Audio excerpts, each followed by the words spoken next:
All right, this one is going to be a banger, chat. Lock in.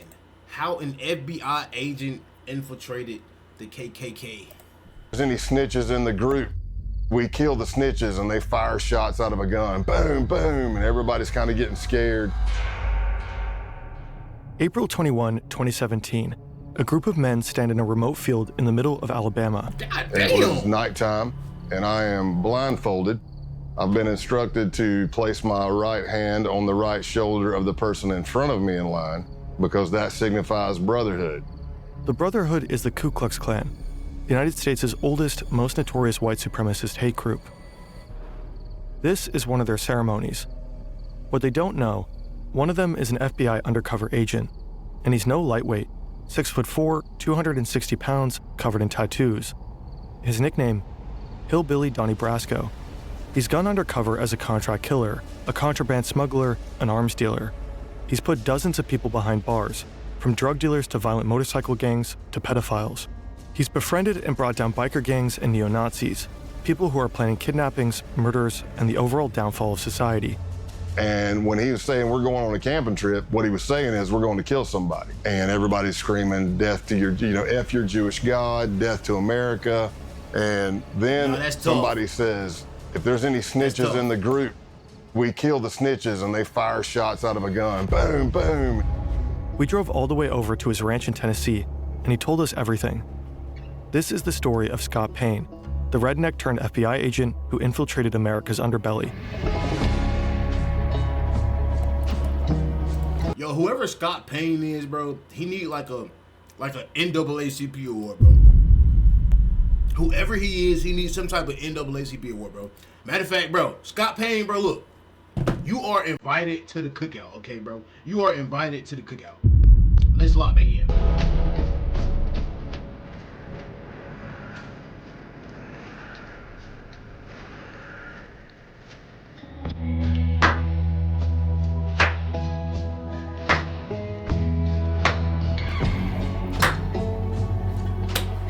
Alright, let's fast forward, bro. Scott is 14 years old, and he's just seen a demon. The year before, his parents divorced, and Scott went down a dark path, consulting spirits, watching diabolical horror movies, satanic rituals, deals with the devil. That's what brought him here, a friend's house, spending the night. They've had a small amount of alcohol, but no drugs, no hallucinogens. I would do like these little vignettes where I would pretend I was being possessed by a demon or I was the devil or whatever. I was on the couch and I was doing this scene from a movie where somebody is like being possessed by a demon. And so I'm fighting in my voice and then the demon voice comes in and there's this battle. And at the end, the demon wins and possesses the person. So that's what I act like happened. And I'm laughing like the demon and I rolled over. It all started as a mock demonic possession, but then he actually saw a demonic figure. And this was his breaking point. So let's just say after the demon scare, I got Jesus scared back into me, and that was it. Not that the devil was done with me, but I was done with him. I know that shit right. I know that shit right. Halloween night 2019. This is Scott on his final major undercover mission. And this is a goat. Wait, this is recent, bro. This is 2019. Like, I just wouldn't expect. I mean, we know like it's racist around, so we see on the internet, we see them keyboard warriors on Twitter, under the YouTube comments. We know that racists exist, but I just don't see it in person. Like, you know what I'm saying? Like, maybe like the people we think we cool with are the racists, bro. The people that we think we cool with, but they just act like they not, and they be the keyboard warriors. But I don't know, like, but to see this happen in 2019 and this KKK still around, that shit is crazy, bro. It was stolen and is now at the center of a pagan ritual. It's been nearly 35 years since Scott's first encounter with the devil, but on this night, the devil is all around him, and he's definitely not done with Scott. Now, we're all in a circle around the goat. Somehow I ended up at the back of it. I don't know how. It's bad luck on my part, I guess, but I'm holding the legs of the goat. He's got this blade, and he's bringing it up and bringing it down in a practice swing, practice swing, practice swing. And finally, somebody says, just do it. Eisen comes down with every bit of force he's got. and hits the back strap of the goat, and I don't even know if it broke a hair. I don't know if it's because the back strap's too thick, the blade was too dull, but he hit it, and all you heard the goat was just go, bah, and I'm like, oh man, this is gonna get bloody and bad real fast. The man swings again. Again. Nothing. Finally, the blade is replaced with a gun. I said, whoa, whoa, whoa. And he's like, what? I'm like, man, look at what you're shooting at. We're all in a circle around this thing. And then he looks, puts a round right in the head of the goat, and it hits the ground. So you think you're done? No, you're not done. You're not done. Now they slice the throat of the goat, and they fill up a cup full of blood. One of them pulls out a sheet of LSD. Nah, bro, this like some fucking Vampire Diary shit, bro. Like, this like some fucking vampire, I don't know what type of crazy shit this is. This ain't no black people shit, though. This ain't no shit that we do, bro. This some new shit that I'm seeing right now, He bro. approaches each man one by one. Basically, they would take the hit of acid under their tongue, chase it with the blood of the goat to signify the sacrifice or solidify the sacrifice. Scott is one of the few who decline. So when it gets around to me at the end, I'm looking at the blood and it's already coagulated. It's all chunky and clotty, and I'm looking at it going, man, I really don't want to turn this up and drink it. I mean, this is disgusting. So I dipped my fingers deep into the blood, pulled them out, and then sucked all the blood off my fingers. Bro, this is not the Ku Klux wild, Klan. bro. This group is younger, better equipped, and preparing for a bloodbath. And not only animal blood, but the blood of any human who isn't one of them. Jewish and Black Americans, and anyone they consider traitors to the white race. They're by far the most dangerous group Scott will ever infiltrate. Unfortunately for these tripping blood-drinking white supremacists, Scott Payne has other plans. It's exactly the kind of thing he spent the last 17 years working to prevent.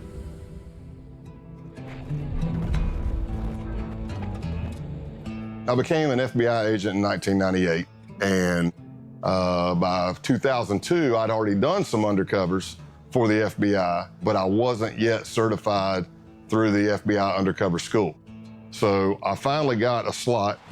September 2002, Quantico, Virginia. This is the FBI Academy. If you make it through the year-long application process, if you pass the physical and psychological assessments, the tests, the polygraphs, the interviews, the background checks, if you make it through all that, you end up here, in a 20-week training program. If you get through the 20 weeks, you become an FBI agent. Scott's been here before. Now he's back, about to start the training program for undercover agents. Getting admission to the program is hard enough. Graduating is even harder. Only about half the admittees make it through. It's a 2-week school with no days off. We're very big on sleep deprivation. You're going through multiple scenarios of all shapes and sizes. And there's only 20 slots for the class. Others break down. They make missteps during the high-pressure scenarios. They grow delirious and erratic from the lack of sleep. But Scott thrives. The sleep deprivation, the relentless roleplay, the grueling exercise. If anything, he feeds on it. Meanwhile, he's learning from his idols, legendary FBI agents like Joe Pistone, who spent 6 years undercover with the law&crime family. But they don't always notice him. So I remember Joe Pistone coming to speak, and I was like a kid in a candy store, man. I'm like, Hey, when I clicked on this video, I thought this was gonna be like something like from like the 50s and 60s. Like, for this to be like so like recent, bro, it is fucking crazy, bro. For this shit to be so recent, bro, it just shows you like how much the world need to change, bro. And honestly, I don't think it's never gonna change. I feel like it's always going to be those bad apples. No matter what you do, it's always gonna be a racist somewhere around. Nothing you can say or to do or to make them change their mind. That's just who they are. like, oh my gosh, this is Donnie Brasco. This dude did 6 years undercover in the mafia, and he's teaching, but he has this thing where he keeps kind of wanting to walk right up to the desk. So he kept stepping on my feet, and I was trying to get out of his way. And then finally, as he's teaching, he just looks down at me and he says, Jesus, kid, either you got the biggest feet I've ever seen or I can't see. And he throws a couple of bucks on the desk because he's like still in mafia mode. He throws a couple, he goes, hey, go get yourself a shine on me. And I just took my feet and shoved them under the seat, man. Joe Pistone may have scuffed up Scott's shoes. What neither of them could have known at the time is that Scott would go on to fill Joe's. The FBI Academy trains agents to take down bad actors.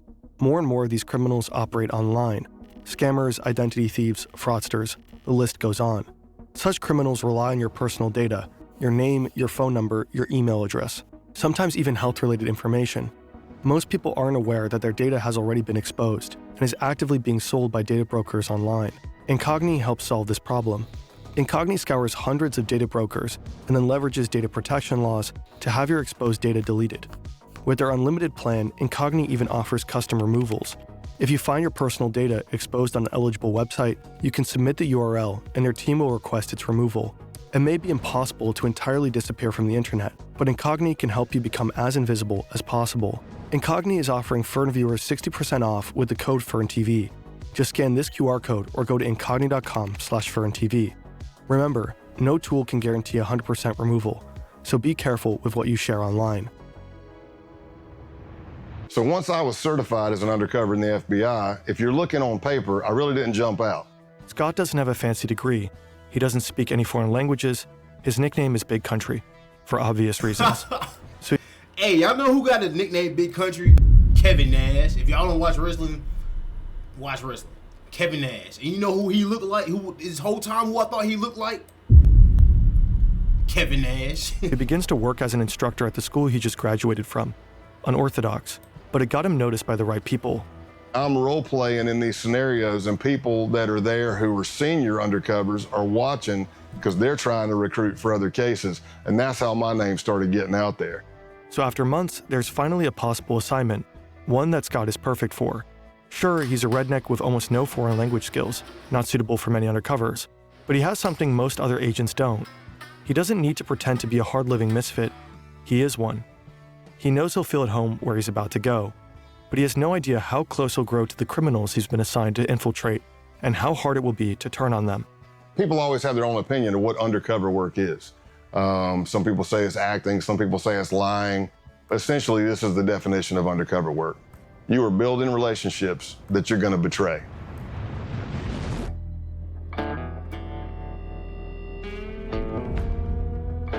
Scott is on a mission, and his targets, these men, have just arrived.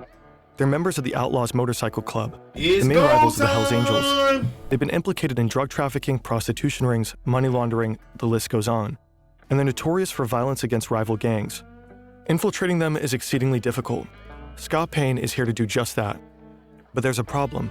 Part of the intelligence Scott was given is wrong. He was told they wouldn't be wearing their colors. Obviously they are. Scott has hoped to strike up a casual conversation, letting the topic of motorcycles arise naturally. But these guys are advertising their gang affiliation. He can't just go up and say, "Hey, you guys ride." His only choice is to make them come to him.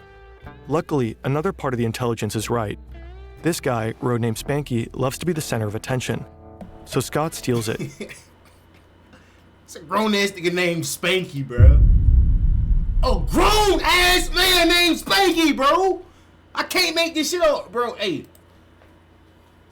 I'm not even finna get on y'all because I was just finna get on y'all about some of y'all nicknames, about some of y'all nicknames in the comments, bro. But I ain't gonna do it. He works the crowd.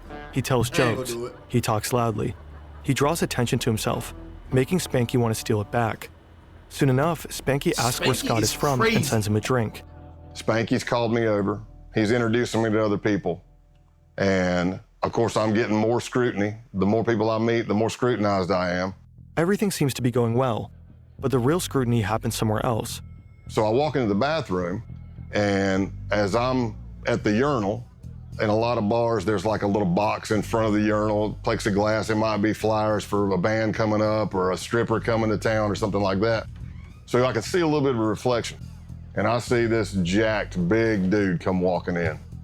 And I see him looking at each stall, and he's like, okay, that's empty. I see him looking under the stalls to make sure nobody's in there. And I'm watching this from a reflection. And then he comes walking up right beside me, and for a split second, I thought, oh, I'm getting jumped. I'm getting jacked right here. And that didn't happen. He says, so what brings you to Massachusetts? All undercover FBI agents have a legend, a detailed made-up backstory that they have to commit to memory. He's from deep South Texas, up in Massachusetts for work. He loves Harleys and whiskey, and his name is Scott Calloway. As it so happens, the guy grilling him in the bathroom is also named Scott. Scott Town. A lot of undercovers, you bond with people, especially deep undercover long term, but there's never been another person I bonded with closer than Scott Town. For a year and a half, Scott gets to know the outlaws. He drinks with them, rides with them, fights alongside them. He gains their trust. He becomes their friend. They call him Tex. Scott's legend may be a lie, but the friendships are real. Scott Town becomes like a brother. He likes to drink, I like to drink. He likes to fight, I like to fight. He likes to ride and lift, I like to ride and lift. That's a real fucking homeboy right there, bro. That's a real fucking homeboy right there, bro. See, a lot of y'all be friends with folks y'all ain't even got no fucking similar interest in, bro. That's how you know, like, the shit, like, a never break, bro. When y'all got the same interest and shit, that's a friendship that'll last a long fucking time. Word to bro! We completed each other's sentences. We were just kind of cut from the same cloth. They even both have a daughter who's the exact same age. Scott Town is kind of a doppelganger. Nah, that's the person crazy. Scott Payne might have become had he not gone into law enforcement. Another gang member, Brian De La Vaga, aka Clothesline, also becomes a close friend of Scott's. He said, and these guys are my brothers, and I grew up around them. He said, but I really don't have that many friends. Somebody that I know would take a bullet for me, and that I would take a bullet for. And in my mind, I'm looking at his face, and I'm going, oh, no, man, don't say it. And he looks at me and says, you're one of those guys. Tomorrow is the big day. Over the course of last year, Scott has convinced the outlaws that he's a high-ranking member of an international theft ring. They begin running jobs together. It begins small, with insurance fraud and vehicle trafficking. An outlaw reports a motorcycle as stolen. He then files an insurance claim, while Scott sells the motorcycle across the border. A double win. Money from the insurance company, money from the sale. They do this again and again, with motorcycles and other vehicles. But tomorrow's job is different. Some of the outlaws will be serving as security during a major drug deal, a gig arranged by Scott himself. He's revealed that he has connections with a Mexican drug cartel. No surprise, considering his line of work and his proximity to the Mexican border. Chat, how big is the cartel, like, if today? They get caught, they'll be looking at serious jail time. And if something goes wrong during the deal, the bullets will start flying. So when Scott is told to meet the outlaws... Now, I can't lie, Scott might be like a living superhero, bro. Like, no cap, I know, you know what I'm saying, once we think superheroes, we think of capes, we think of Superman, we think, you know what I'm saying, we think of motherfuckers with power, but people like, bro, it's real life superheroes walking around each and every single day, you know what I'm saying? And we should just clap it up for them, bro. We should just, you know what I'm saying? Because people like this make the world go around. People like this change the world, make the world a little bit better, bro. You know what I'm saying? At their clubhouse, he's not surprised. They probably want to go over the plan one last time. Bruh. Scott arrives. The place is familiar. He's been here countless times. He knows what's behind every door in the building, except one. Clothesline leads him to that very door. Now he realizes that something is wrong. Scott is told to strip. They need to check him for a wire. Because of the stress of this happening, I forget my middle name. I'm having an adrenaline dump. And for anybody who's ever had it, it can be any traumatic experience, but I'm having auditory exclusion. So what I hear sounds like I'm underwater. It's going whoosh, whoosh. So it's slow. I need you to take all your clothes off. It's slowing down. I'm getting time dilation in my eyes. Everything I see is in string grabs. Click, click, click. I can feel my heart beating through my entire body. My hamstrings get rubbery. Now, Clothesline has instructed me to take all my clothes off. Here's what I'll tell you. If I'm not wired, it's just an embarrassing moment. I'm naked in a small crawl space with two guys with pistols. Problem is, I'm wired to the hilt. But they don't find anything. Scott's recording equipment is not taped to his chest, but in his clothing. So my adrenaline starts settling, and I'm starting to come back to normal, and I think I'm done. And I get my pants back up. I don't know if I have my boots on yet or not. And then Clothesline grabs a piece of clothing that I was wearing. And that piece of clothing has a recording device in it. Oh, man. And I'm watching him, and he starts grabbing the clothing, and he's going through it nice and slow with his fingers. And I don't realize I do it, but there's an audible sigh. You can hear me go, because I don't even know. I don't even know I'm doing it. and he looks right at it and misses it. And I live to fight another day. I live to Oh my God, bruh. My heart was sitting here racing for Scott, bruh. My heart was racing for Scott just a second ago, bruh. Like, bro, chat, I really thought they was finna find it, bro. Every inch of my body thought they was finna find the shit on Scott, bruh. fight another day. But that's what you get when you dealing with fucking retarded ass fucking racists, bro. Like, all hillbilly redneck fucking racists, bro. They fucking slow, bro. They seen the recording device and they probably thought it was a fucking Apple or something, bro. Fucking retards, bro. W. Scott for, you know what I'm saying, outsmarting these racists, bro. Two moving trucks enter the parking lot of the Brockton Holiday Inn. One is filled with drugs. The other is filled with money. A Mexican drug cartel is selling 40 kilograms of cocaine and 1,000 pounds of marijuana to Canadian buyers. The Mexicans aren't taking any risks. They've arranged an American security detail, the Outlaws. Surveillance at every entrance. 4 men in the parking lot there to provide protection, unload the drugs, and count the money. Everyone is armed and antsy. One false move and all hell could break loose. The deal is wrapped up quickly. The transfer is complete. All the money's there. The Outlaws are particularly relieved. They may be tough, but this is their first time working with a cartel. Now they'll get paid $15,000 for their services. Scott counts out the cash. He did it. He successfully tricked them. The cartel?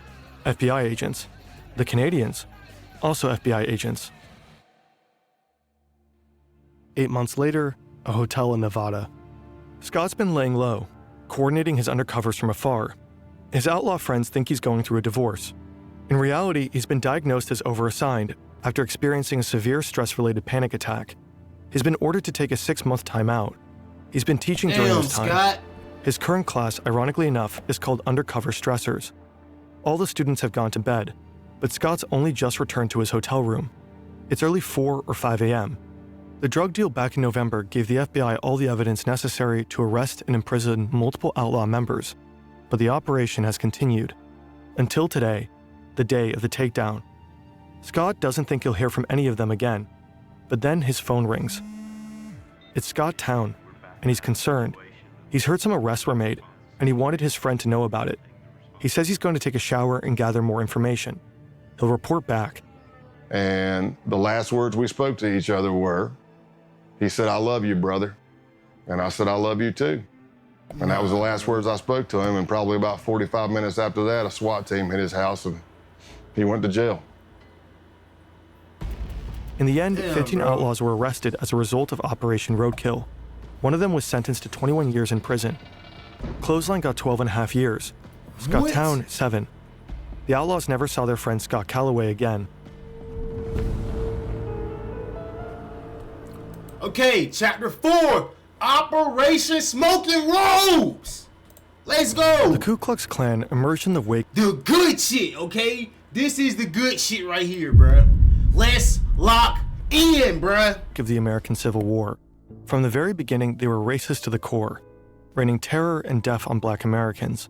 In the late 19th century, they flogged, tortured, and lynched politically active black men, raped their wives, shot their children, and burned their schools.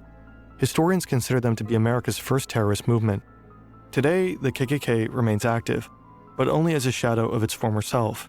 Fewer members, less influence. However, burning crosses is still one of their favorite things to do, and they've stayed true to their roots.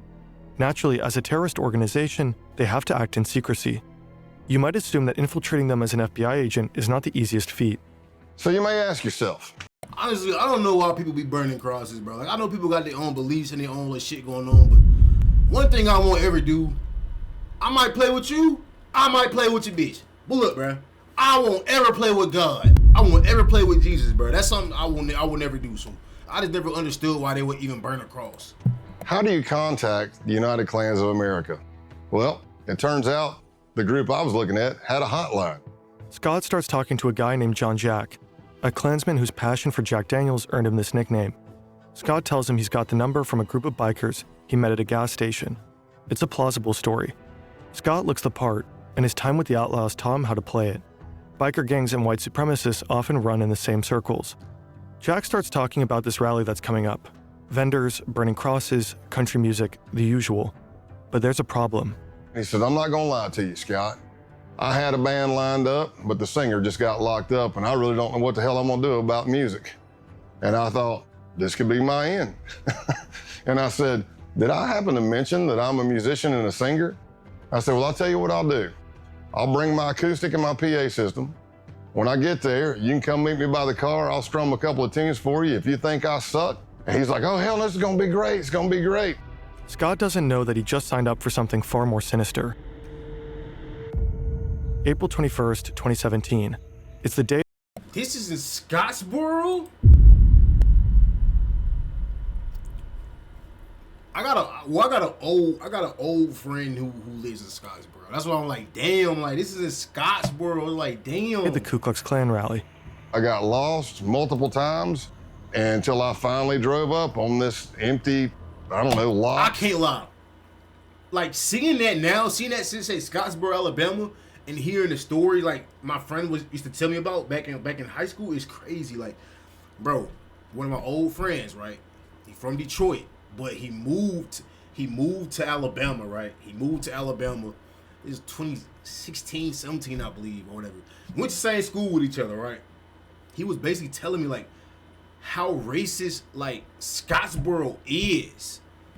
And it just never, like, clicked in my mind until now. Seeing how this is unfold, watching this, and seeing that she said Scottsboro, and then, like, hearing it, like, just, like, hearing his story, it's just clicking, you know what I'm saying? Like, it's bringing back a memory that I never thought you know what I'm saying? So fenced that's in crazy. In the middle of nowhere, but it wasn't hard to spot because the Nighthawks, which would be the Klan members in all black, who were the security force, are all standing at the gate with guns.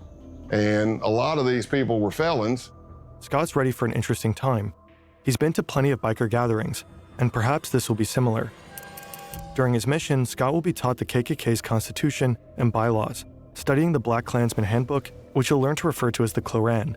He'll become familiar with the original mystic insignia of the Klansmen. He'll learn this all in class with a K, so that he can pass the K-Uno test, a prerequisite to getting fitted for a robe. The fuck is the K-Uno K-Uno stands for test? character, honor, duty. It's getting dark, and he's been invited to participate in a naturalization ceremony. He has no idea what this means, but all the newbies are doing it. He'd stick out if he didn't. And that's how he finds himself in the middle of a field, blindfolded, holding the shoulder of the man in front of him, a gesture meant to signify brotherhood. They are told to raise their right hands and repeat an oath. I do swear from this moment forward. And then they tell us to get down on our knees. To fostering the welfare of the white race. So I'm on my knees, blind. What the fuck? Yo, he's like sounding some white people spiritual or some shit, bro. I know like y'all know how black people, bro. We got Negro spiritual, bro. It's like some white people spiritual they got going on right here, bro. I never heard no shit like this before, bro. Like what the fuck is going on, bro? Folded. Right? I can't lie, bro. Being racist is just fucking weird, bro. Okay, to me, being racist is just fucking plain out weird. If you black and if you hate white people, it's weird to me. And if you white, if you hate black people, it's weird. If you Asian, if you hate whatever, it's weird. Like it's all weird to me. It's just a color of your skin. I don't go to a white person and judge him off of what his ancestors did. You know, so I just feel like you shouldn't judge me off the color of my skin. You shouldn't think that I'm going to rob your house because you see the color of my skin. Like, it just makes no sense. It's the most idiotic way of thinking, bro. I would never understand it, bro. And further the work of America's greatest movement. They take my blindfold off, and it's like it's not real. Like the stereotypes aren't like real. It's just made up shit. Like that's in your head. Like I feel like it's fairy tale shit, bro. You know what I'm saying? Like it's just like I don't know. I can't explain it. Like I'll make a whole nother video to try to really like give y'all my details, like in my standpoint on like on race and racism and all that shit, because it's genuinely so fucking stupid, bro. Ku Klux Klan member in a green robe, and he has this sword, and he kind of knights me. The United Klans of America. What type of next level Klan member is this, bro? And then we all hug, and there's like a little bit of a celebration. Avenger ass Klan member. I'm not sure what happened. And then it hits me as I'm walking to my truck. I'm like, I think I just joined the damn Klan. Yep, that's what that was. So I got naturalized in the Ku Klux Klan that night. Yeah, that is join the Scott's Klan. time at the KKK will end up being relatively I think so. short-lived. The case isn't wild, really bro. going anywhere. He said, I think I just joined the Klan. No shit, Scott. And there's another group coming into focus, a far more dangerous one. In the FBI, we started encountering more violent type extremism, not the KKK types. We're talking advanced neo-Nazism. And it led me to an accelerationist group called the Base. The base mission will provide to be far more extreme than anything Scott has ever What type seen. of GTA shit is this, bro? Violent white supremacists. They sound like a fucking GTA fucking clan, bro. Y'all ever play like RP or just GTA Online? People had like different crews and shit. That literally sound like some niggas who be goofing around on GTA. The fucking Base. This group known as the Base. Violent neo-Nazi terrorist paramilitary group called the Base. On August 11th, 2017, crowds of people marched through the campus of the University of Virginia in Charlottesville, chanting racist and anti-Semitic slogans. They were protesting the removal of a statue of Robert E. Lee, the famous Confederate general. The next day, they were met by counter-protesters, and things quickly turned violent. Then they turned deadly. A white supremacist drove his car into a crowd of counter-protesters, injuring 35 people and killing Heather Heyer. For some, the Unite the Right rally was a wake-up call, surprising proof that white supremacy persists in America. To others, it was a grim reminder, and frightening evidence that white supremacists were feeling emboldened enough to come out of the shadows. The first accelerationist group emerged in... Bro, I've been saying that for like the last year. I feel like ever since Trump got in office, it's opened the doors for a lot of people to show their true colors, bro. I'm telling you, bro, like, I don't know if it's the internet, but I just have not seen or felt this much tension between race ever in my life. Like, I was born in 1999, right? I was born in 99. I'm 26 years old. I just turned 26 years old, bro. I've never seen this. Like, when Barack Obama became president, I didn't see it. When George Bush was president, when I was a kid, I didn't see it or I didn't feel it. Like, I see it and I can feel it now. You wake up, you scroll through your YouTube comments, you see racist comments. You get on Twitter, you see racist stuff. You get on Instagram, you see racist stuff. Like, it's just there. And mind y'all, like, even though some of these accounts are botted, there are humans behind these accounts that's making these accounts tweet and write this shit, bro, on the internet. These are racist people. They are hiding behind the internet because they feel safest. But I'm telling you, in person, you will never see them. I'm telling you, you will never see them in person. They do not have the same smoke for you because they know it's shit just different now. You know, they know what it is. You can't say that shit to my face because I'm telling you I'm willing to go to jail for the rest of my life if you play with me. You know what I'm saying? Like, so they'll only be that way on the internet, and it's crazy to me, bro. 2015, they called themselves Atom Waffen Division. They'd been inspired by the writings of the neo-Nazi James Mason, whose book Siege had become a sort of Bible for accelerationists. The book denies the Holocaust and attacks homosexuals and Jewish people. It also calls for organized violence, specifically for the formation of terror cells prepared to wage war against the system. Initially regarded as fringe or even cringe, accelerationism steadily gained traction. By 2021, roughly 90% of white nationalist groups identified as accelerationist. That same year, the U.S. Director of National Intelligence identified racially motivated violent extremists as the most lethal domestic terrorism threat. More than other white supremacist ideologies, accelerationism insists on the importance of direct violent action, the kind of action taken by the people they call saints. Like St. Tarrant, for Brenton Tarrant, the Australian white supremacist who attacked 2 mosques in Christchurch, New Zealand. He killed 51 people. Or St. Roof, for Dylan Roof, who killed 9 people, all black, during a church service in Charleston, South Carolina. Bro, that shit was crazy, This is the kind of action accelerationists believe in. I can't lie. Action. That shit, when I was younger, that shit kind of gave me nightmares. I forgot how old I was. If that happened in 2012, I think I may have been like 13. But I think that was like one of the first times like I felt like fear. Like, damn, what the fuck? Like, because I knew it was racially motivated. Now it's like around the time where like when you 13, 12, that's around the time where you start, you know what I'm saying? You start feeling things more than, you know what I'm saying, than you used to when you was a kid. When you were a kid, you look at things more pure, with a pure eye. When you get a little older, you start feeling things. That's the first time I started feeling things. I was like, damn, I genuinely feel sad. And I low-key genuinely feel scared. Like, damn, like, is this going to be a norm?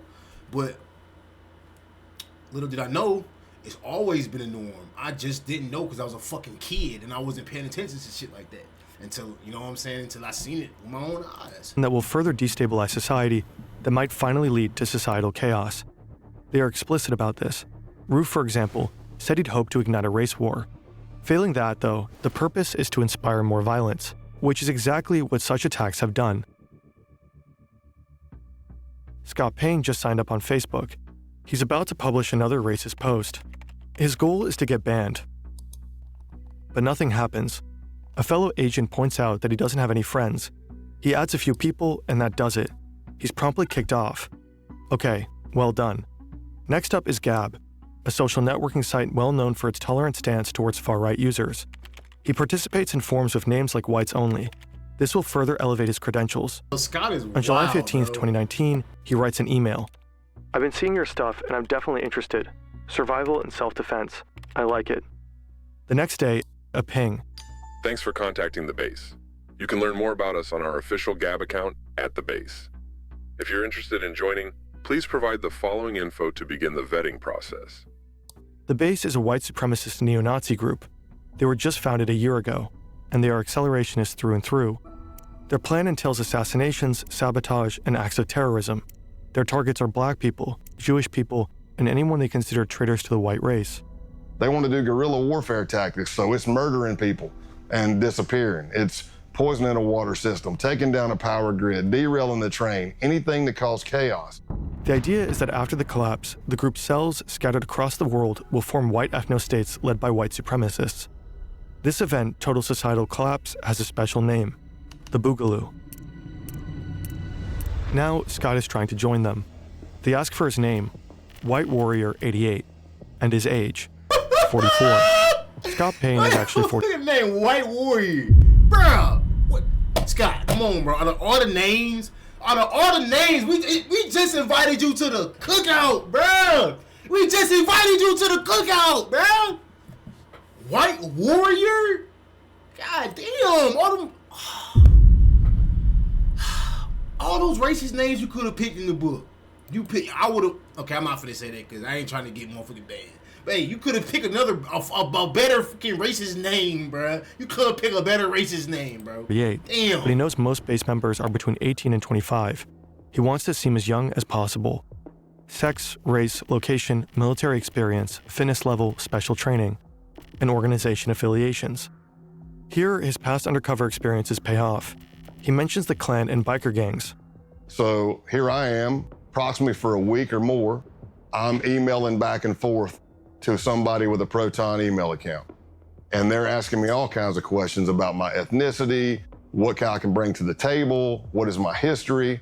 And I laid out a story that I was a old biker, shocker, and a former skinhead from South Carolina. As Scott would find out later, the owner of that email account was none other than the founder of the base himself. Online, he's known as Norman Spear and Roman Wolf. He's been on the public's radar since 2018, but his true identity is unknown. That is, unless you're in the FBI. Ronaldo Nazaro is 45, American, born in New Jersey. He'd worked as a contractor in Iraq for the Department of Justice. Now he's in Russia, but it's 2019. You can organize neo-Nazis into a network of accelerationist insurgents from just about anywhere. The email exchange continues for less than a week. Then, Scott is invited for a phone interview. It's supposed to take 30 minutes, but ends up lasting an hour. Now, both Scott and the base have a 24-hour grace period. After that, Scott will need to make the decision. Does he truly want to join? I passed the test and they bring me in and they asked me, hey, where are you located? And I said in East Tennessee. And they said the closest cell to you is in North Georgia. That's where Scott will have to pass one final test, an in-person vetting session. August 2, 2019, Rome, Georgia. To Scott, the men look more like boys. He knows that one of them is the leader of the base's Rome cell, but that's it. They tell him to step out of his truck. Scott isn't wearing a wire. He knows they'll check. Hey, but hidden in about time Scott learned from his fucking mistakes, bro. Cause this was about to be like last time, bro. It would have been a completely different story with these boys right here, bro. His truck is a tracking device, put there by his case team. As long as Scott is near his truck, his team will be able to find him. I step out, shake hands or whatever, and he says, hey, I need you to put your phone in airplane mode. And I said, okay. He pulls out this wand thing that I'd never seen before. It looked like a Geiger counter. It had a big triangle card in it, lights all over it. He wands me, and I pass because I'm fine, I don't have anything. Then he starts wanding my truck. No big deal. Until he starts going to the back driver's side of my truck, which is where the case team placed my tracker. That thing he's holding in his hand starts going crazy. The closer he gets to the back of the truck, it starts beeping, beeping, beeping, beeping, beeping, beeping. I see colors going on it. I'm like, oh no, man, it's picking up the tracker. Scott braces for a fight. He's alone. His team knows where he is, but they have no idea something is wrong. But he gets lucky. The other guy wonders if the device is picking up the power lines.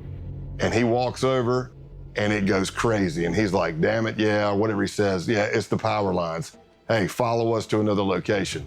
Scott has to act fast. He has to get the tracker deactivated. And I'm calling the case team and I'm like, hey, you need to shut that tracker off. And at first they're like, well, we can't shut it off. And I'm like, you have to shut it off. And they're like, well, if we shut it off, we're not sure. What if we can't get it back on and we lose you? I said, here's what I'm telling you. Whatever they have is picking up the tracker. If you don't shut it off, this is going to be a very fast undercover because it's going to be over as soon as we get to where we're going. They arrive at an abandoned concrete plant. And I'm thinking to myself, oh, this is great. How many movies have I seen where somebody's killed in an abandoned concrete plant? Oh, God. I hope they got the tracker off. Yo, chat. Bro, if y'all got Scott Instagram, bro, link Scott Instagram in the comments, bro. We gotta get Scott on stream, bro. Okay? I'm not stopping until we get Scott on stream because I got so many questions, bro, about like the operations, like with the KKK and going like as an undercover detective and all that shit, bro. Wouldn't that shit be fire? A Griff Pierre and Scott stream, even if it's on Discord, it'd be fire. I just got so many questions, bro. If y'all got his info, link it in my comments, bro. Pull out the wand, they wand me, and I passed. Scott is in. By this point, Scott's been around the block, the outlaws, the Ku Klux Klan, but nothing could prepare him for what comes next. Scott has been with the base for over 2 months now. As a boy, he loved camping with his parents and friends. He'd explore the woods, go fishing. But the camping trip he's just been invited to isn't like the ones he used to go on. The list of things to bring contains some unusual items. Weapons, ammunition, and the same kind of camouflage, Flecktarn, worn by the German military. This is no ordinary camping trip. This is a hate camp, an extended training session to prepare members for the Boogaloo. Hand-to-hand combat, weapons drills, grappling. By now, Scott has attended a number of similar training sessions, but this one is different. It's longer, 3 to 4 days, and it's bigger, with base members coming in from around the country: Texas, Alabama, Michigan, Delaware. He's familiar with many of the men he'll be camping with. At least he knows most of their online pseudonyms: Can't Go Back, Ison, Punish Snake, Dima, Big Siege, Zoomnat, all from out of state. And of course he knows his fellow Georgia cell members, Helter Skelter and Pestilence, who vetted Scott back in August with the cell leader himself. TMB, the militant Buddhist. Everyone knows Scott by his code name, Pale Horse. When you're an undercover agent, some cliches are true. Scott has learned to expect the unexpected, yet he fails to expect what would happen at the Halloween hate camp. I wake up to pounding on my window. Pale Horse, you gotta wake up, you gotta wake up. I'm like, what's up, man? What's going on? They're like, hey, you gotta get out here and see this. I've been doing undercover since 1996 at this point, and I have never been with a group of people where I had to burn Bibles, burn American flags. I damn sure wasn't part of a group that went out and stole a goat and we sacrificed it at a pagan ritual and drank its blood. And I did all that in 3 days with these guys. Nah, these boys is crazy, bro. After they decapitated the goat, the group comes together for a barbecue. They roast the goat over an open fire and have it for dinner. All of this, of course, while tripping balls. It's impossible to know what blossomed in their brains that night, what hallucinatory horrors they saw. If their drug-fueled fantasies were anything like their sober ones, then they dreamed of death and destruction, of killing Black Americans, Jews, anti-fascists, and communists, of the Boogaloo. Scott has become upsettingly familiar with these fantasies and with the beliefs that produce them. Behind each pseudonym is a young man, and within each young man is a darkness. The militant Buddhist's real name is Luke Lane. If the Boogaloo requires it, he says he could kill his dad. Pestilence is Jacob Cotterly. He believes Hitler is still alive. Michael Helterbrand, aka Helter. Yo, this goes to show what I just said, bro. All races are fucking retarded, bro. Those redneck hillbilly bro, they are fucking slow, bro. These are the same motherfuckers who voted for Trump, bro. Same motherfuckers, bro. I'm telling you, bro. These is the same, bro. These are the same motherfuckers who think the color green is a fucking number, bro. I'm telling you, bro. These are the most idiotic motherfuckers you will ever meet in your life, bro. Skelter says he'd have no problem killing a commie kid. Punish Snake, a former Canadian soldier who'd been doxxed by an undercover journalist, gets emotional talking about it, but he knows he'll have to kill his ex-fiancée when the Boogaloo kicks off. She's half black. Scott Payne records all of this, and as he earns their trust, he records more. And we did more and more trainings through that Saturday, but by that Saturday night, we went back down to the holy site and had a bonfire. And that's where the American flags were burned. That's where holy Bibles were set on fire. And everybody's screaming, death to your, F your Jewish God, death to America. And when that training camp ended, that's when I advanced even more in them trusting me. And that's when TMB and Pestilence started bringing me in on murder plots that they had.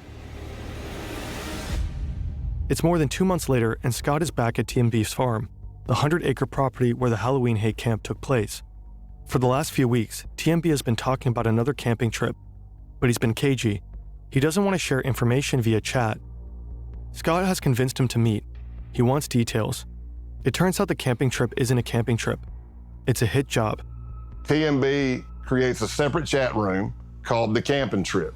And when he was saying we're going on a camping trip, what he was saying is we're going to kill somebody. Their target is an active Antifa couple in the Georgia area. It was going to be me, TMB, Pestilence, and Helter Skelter. And we were all... I can't lie, I thought the trip was gonna be them trying to like set a hit on Scott. I really thought like they might have just caught on to what he was doing, and they was okay. We finna take Scott out. I thought that's what they was type of time they was on. But okay, all gonna make entry into the house. TMB wanted me to go with him to kill everybody. Damn. While Helter Skelter would be covering out the window to make sure no cops were coming and stuff like that, or help. And then Pestilence was gonna set the house on fire. But in the planning of everything, at one point, Helter Skelter says, hey, if you don't mind, I'd like to pop my cherry on this one. That confused me because it means something completely different to me. And I'm like, what do you mean? And he said, I would like to actually put a bullet in somebody's head as well. After casing the house, they begin the next phase of the murder plot, planning. It was pretty extensive. Like, you go to a camping site, we leave everything digital, everything phones, everything there. We go scrub ourselves at a pay-by-the-hour motel. We tape our pants to our shoes, our gloves to our shirts, Vaseline on eyebrows and facial hair. See, this is all to avoid leaving DNA for law enforcement. At one point, TMB had done research, and he said that he read that the first time somebody kills somebody, they lose control of their bowels. So he was suggesting that we all wear adult diapers. I didn't tell him that I'd killed somebody before, but I told him I think I'm okay. I don't need any diapers. I was just as shocked when I got brought in on this murder plot as most people were. But while this is going on, the Baltimore cell, which is Can't Go Back and Eisen and Punish Snake, are planning to go to this Second Amendment gun rights rally in Virginia that they thought was going to be the kickoff of the Boogaloo and the D-Day, the race war. Their idea was they knew you're going to have a bunch of Second Amendment people there, militias, 3%ers. You're going to have cops, you're going to have protesters. What if you pop a couple of rounds into that crowd, nobody know who's shooting at who, and everybody starts shooting each other? Yeah. That could be the set-off. Yeah. Scott and his team know they have to stop him, and there's no time to lose. The pro-firearms rally is on January 20th. Man, I know I said this before, but I'm telling you, bro, Scott needs some type of fucking award No FBI, police, war, or do this shit no justice, bro. He deserves something bigger. I don't know, bro. He need like $1 million prize or something, bro. People like this, bro. Hats off, salute, bro. I commend them, bro, because they make the world a better place. Like I said before, but I had to say it again, bro, because this shit is extraordinary, bro. 2020, just a few months away. They jump into action. The next weeks are a flurry of activity, meeting, coordinating, and planning. Finally, the day of the bust arrives. It's a Wednesday, and I'm in Rome, Georgia.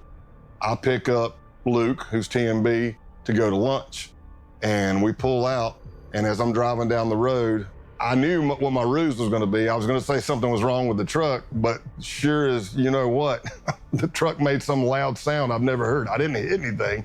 Something just went, and I was like, did you hear that? He's like, yeah, and I go, man, if my brake calipers are frozen again, I'm going to be, because that did happen. So I took a left out of his neighborhood, pre-planned by the SWAT team, and I pull up tight to a fence. And as I go, hey, I'm going to get out and check the truck. So I'm walking around the back of the truck. Another vehicle pulls up. He doesn't know who they are. I know who they are. They're part of the case team.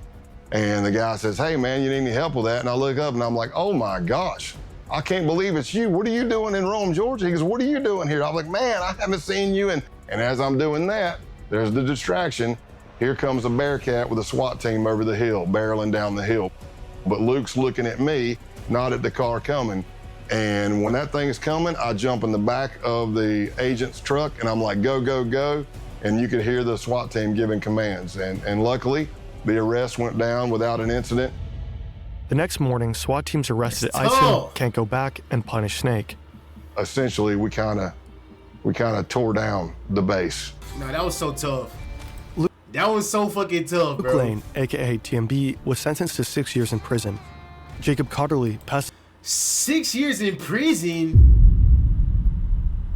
See, they need to start giving people life sentences for this shit, bro. Like this, because it's scary. He gonna come right out. It won't kill somebody again. Excellence got 13. William 13 Dobro, years. Ison, 5. Patrick Matthews, Punish Snake, and Brian Lemley, Can't Go Back, 9 years. According to a recent Guardian article, But how is this? Oh my god. How is this okay? Like how is this normal? Chat, like, what the fuck, bro? Damn.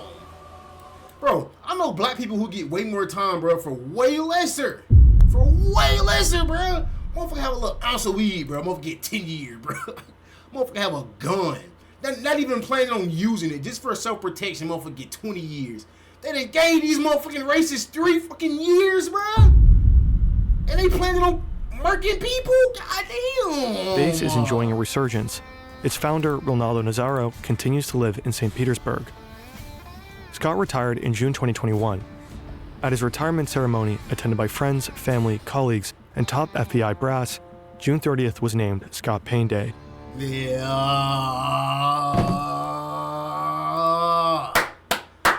W. Scott, bro. W. Scott. Hey, make sure y'all like, comment, and subscribe, bro. Make sure y'all like, comment, and subscribe, bro. W. Scott in the comments, bro. And look though, chat. Look. If y'all want more of these type of videos, let me know, okay? I'm trying to swip away from the body cam because I want to expand my palette, okay? I want to expand my motherfucking palette, bro. You feel me? So, hey, comment below if you like this video. You know what I'm saying? I love y'all so much. I'll see y'all tomorrow. Word to bro.